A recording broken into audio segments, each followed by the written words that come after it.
est une provocation inacceptable à l'égard de notre... Mes très chers compatriotes, en ces instants critiques pour notre nation, je m'adresse à vous avec la gravité et la solennité qu'impose la situation.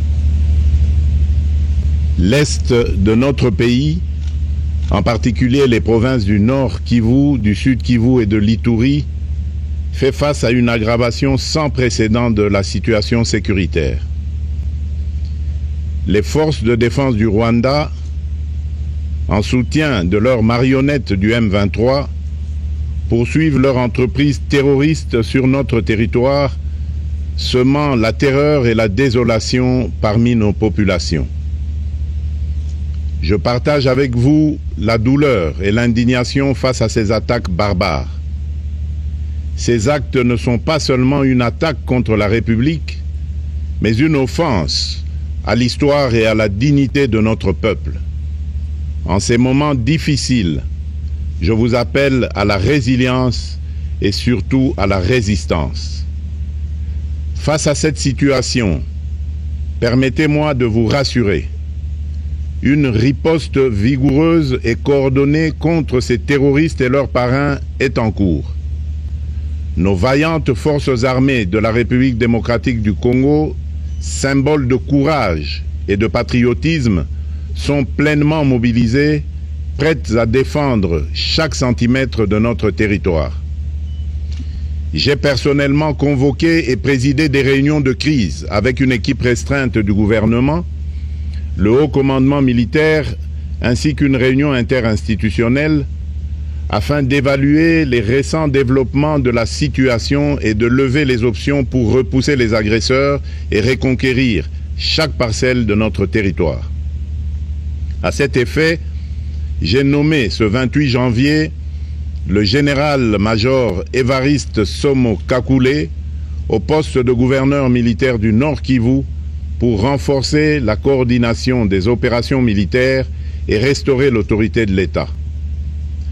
Parallèlement, nous avons engagé d'importantes démarches diplomatiques, notamment au sein du Conseil de sécurité des Nations Unies, ainsi que dans le cadre du processus de paix de Luanda, auquel nous restons pleinement engagés malgré les obstacles. Nous privilégions la voie du dialogue, mais toujours avec lucidité, tout en restant fermement résolus à défendre notre territoire et notre souveraineté par tous les moyens nécessaires. Mais ce combat n'est pas seulement celui des FARDC. C'est le combat de tout un peuple, le combat de notre identité congolaise, afin de léguer aux générations futures un pays prospère et en paix. À tous nos compatriotes, dans chaque province, chaque ville, chaque territoire et chaque village, ainsi que ceux de la diaspora, sans distinction d'appartenance ethnique ou politique, unissons nos efforts. Apportons un soutien indéfectible, moral et matériel à nos vaillants soldats. Mobilisons-nous comme un seul homme pour défendre notre souveraineté et sauvegarder notre intégrité territoriale. Je suis pleinement conscient des souffrances de nos compatriotes qui fuient les hostilités. Le gouvernement est instruit d'activer le plan d'urgence humanitaire pour venir en aide aux déplacés. À vous, habitants de Goma et des environs, je ressens profondément votre douleur qui est aussi la mienne. Elle traverse nos cœurs et nos âmes en tant que fils et filles d'une même patrie. Mais face à cette épreuve, je vous exhorte à puiser dans cette force intérieure qui fait la grandeur du peuple congolais. Résistez avec courage. Faites preuve de vigilance constante et gardez votre calme malgré l'adversité. Sachez que nous ne sommes pas restés inactifs. Des plans de contingence sont préparés pour assurer la protection de la population civile et prévenir toute escalade de la violence. Les dispositifs de sécurité ont été renforcés pour protéger les zones stratégiques et nous travaillons sans relâche pour garantir le fonctionnement des services essentiels. Je tiens à rendre un hommage solennel à tous ceux qui ont payé le prix ultime dans cette lutte pour notre dignité et notre souveraineté.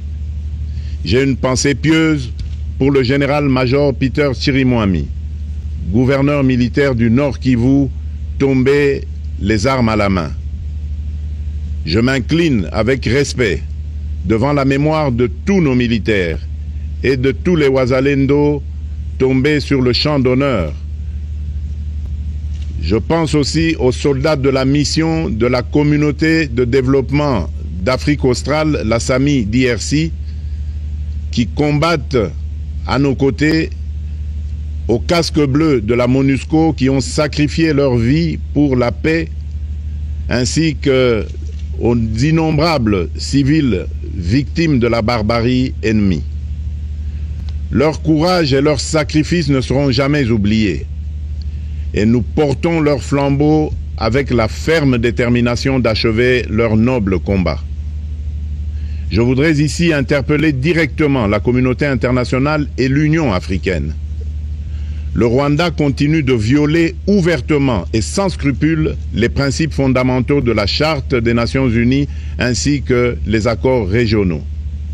Pire, ces agissements se déroulent dans une impunité totale et ce, avec un mépris manifeste des règles internationales et des valeurs que ces institutions sont censées défendre. Cette attitude arrogante, qui ne cherche même plus à masquer ses forfaits, est une provocation inacceptable à l'égard de notre souveraineté et de la stabilité régionale. La présence de milliers de soldats rwandais sur notre sol, leur soutien politique, logistique et militaire à leur pantin du M23, ainsi que leur implication dans l'exploitation illégale de nos ressources naturelles, nous conduisent tout droit à une escalade aux conséquences imprévisibles, mettant en danger toute la région des Grands Lacs. Votre silence et votre inaction face à la barbarie du régime de Kigali et aux atrocités perpétrées par ces supplétifs sur notre territoire constituent un affront non seulement à la République démocratique du Congo, mais également aux valeurs universelles de justice et de paix. Le peuple congolais prend acte de cette passivité qui frôle la complicité. Soyez sûrs d'une chose, la République démocratique du Congo ne se laissera pas humilier ni écraser. Nous nous battrons et nous triompherons. Congolaises et Congolais, l'heure est certainement grave, mais notre détermination est encore plus inébranlable.